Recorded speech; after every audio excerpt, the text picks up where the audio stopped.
తన పేరు పద్మనాభరెడ్డిగా మార్చుకోవడంపై కాపు ఉద్యమ నేత ముద్రగడ స్పందించారు. పిఠాపురం ఎన్నికల్లో పవన్ కళ్యాణ్ కు సవాల్ చేసి ఓటమి చెందడంతో ఇలా చేశానని, తనపై ఎవరి ఒత్తిడి లేదని తెలిపారు. అయితే తనదైన రీతిలో పవన్ కళ్యాణ్ పై కామెంట్స్ చేశారు. తాను అసమర్థుడిని కాబట్టి కాపు ఉద్యమం ఆపివేశానన్నారు. ప్రస్తుతం కేంద్ర రాష్ట్ర ప్రభుత్వాలు పవన్ కళ్యాణ్ చేతిలో ఉండడంతో ఆయనే కాపులకు రిజర్వేషన్ ఇప్పించాలని డిమాండ్ చేశారు. విశాఖ స్టీల్ ప్లాంట్ ప్రత్యేక హోదా కూడా పవన్ కళ్యాణ్ సాధించాలన్నారు. పవన్ కళ్యాణ్ కు కోపం ఉంటే తన కుటుంబాన్ని చంపేయించాలన్నారు. పవన్ కళ్యాణ్ గారు చాలా చోట్ల వైసీపీకి ఓట్లేసే వారి మీద, ఇళ్ల మీద, మనుషుల మీద దాడి చేయిస్తూ ఉన్నారు.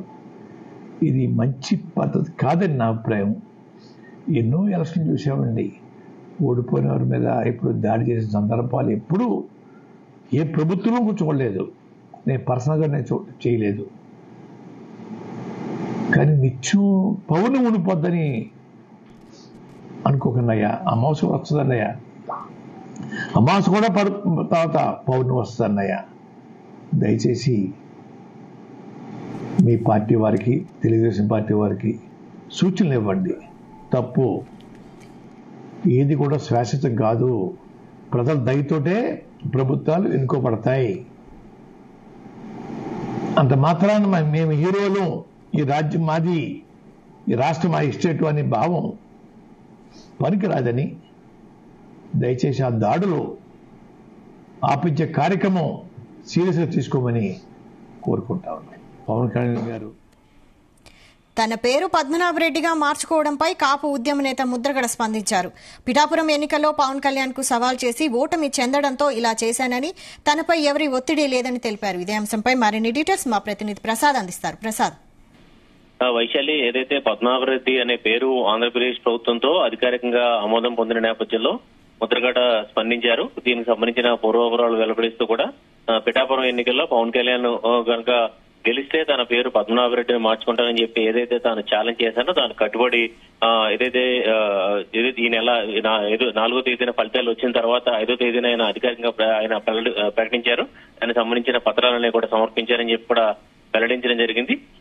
తాను చెప్పినట్టుగా ఎవరో ఒత్తిడితో కాకుండా తానే స్వయంగా వెళ్లి మనిషిని పంపించి మరి విజయవాడలోని ఆంధ్రప్రదేశ్ ప్రింటింగ్ ప్రెస్ కు పంపించి అక్కడ మొత్తం ఈ లాంఛనాలన్నీ కూడా పూర్తి చేయించాను. అదేవిధంగా స్థానిక ఏదైతే ఇన్స్పెక్టర్, అదేవిధంగా పోలీస్ స్టేషన్, అదేవిధంగా రెవెన్యూ కార్యాలయాల ద్వారా అందజేసిన పత్రాల ద్వారా మొత్తం ఈ కార్యక్రమం అంతా కూడా నిర్వహించారని చెప్పి కూడా చెప్పడం జరిగింది.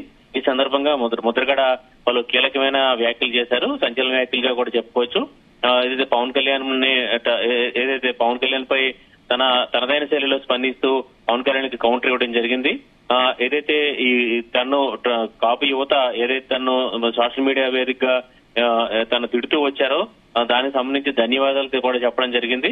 అయితే పవన్ కళ్యాణ్ తన తన అభిమానులు, అదేవిధంగా జనసేన కార్యకర్తల ద్వారా తనను తిట్టించడం సరికాదని చెప్పి కూడా ఆగ్రహం వ్యక్తం చేసిన పరిస్థితి అయితే ఉంది.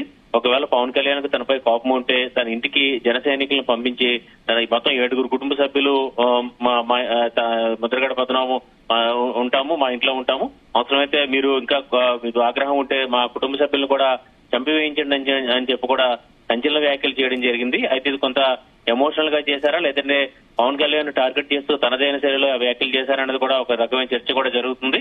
మొత్తం మీద పవన్ కళ్యాణ్ సంబంధించి కొన్ని కీలకమైన సూచనలు కూడా చేయడం జరిగింది.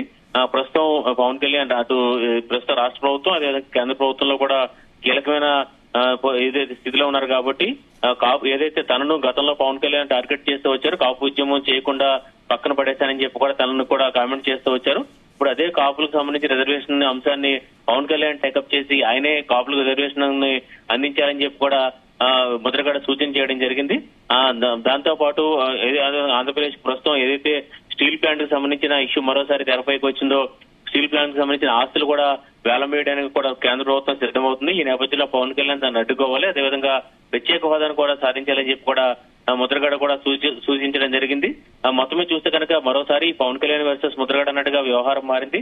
అయితే ఇందులో కీలకమైన విషయం ఏంటంటే ఎక్కడ కూడా పవన్ కళ్యాణ్ కానీ జనసేన పార్టీ అధికారికంగా కానీ ఈ ముద్రగడ చేసిన ఛాలెంజ్ పై ఎక్కడ కూడా ఇప్పటి వరకు కూడా స్పందించలేదు. పవన్ కళ్యాణ్ కూడా ముందు నుంచి కూడా ఏదైతే ఈ పేరు మార్చుకుంటానని చెప్పి ఛాలెంజ్ చేసిన క్రమంలో ముద్రగడ కుమార్తె స్వయంగా క్రాంతి దీన్ని విభేదించి ఏదైతే తన తండ్రి తీరును తప్పుపట్టడం జరిగింది.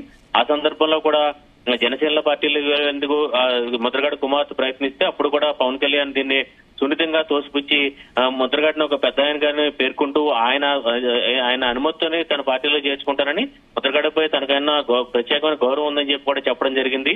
అయితే ఇదంతా చూస్తే కనుక జన సైనికులు ముద్రగడను ఎప్పుడైతే ట్రోలింగ్ చేస్తూ వస్తున్నారో ఏదైతే 4వ తేదీన ఫలితాలు వెల్లడైన 4వ తేదీన ముద్రగడను నామకరణ మహోత్సవం చేస్తామని చెప్పి కూడా ట్రోలింగ్ చేస్తా ఉన్నారో దానికే ముద్రగడ ఇలా నొచ్చుకుని ఇలా స్పందించారని కూడా మనం చెప్పుకోవచ్చు.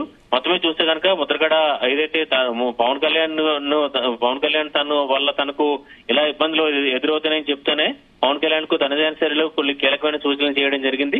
అదే దీనికి సంబంధించి చూస్తే కనుక పలు రకాలుగా కూడా కామెంట్స్ వినిపిస్తున్న పరిస్థితి అయితే ఉంది. ఇటు ముద్రగడ అభిమానులు కావచ్చు, వైసీపీ శ్రేణులు అయితే మాత్రం ముద్రగడ అనుకున్నది మాట నిలబెట్టుకున్నారని చెప్పి కూడా చెప్పడం జరిగింది. రాజకీయాల్లో చాలా మంది చెప్తూ ఉంటారు.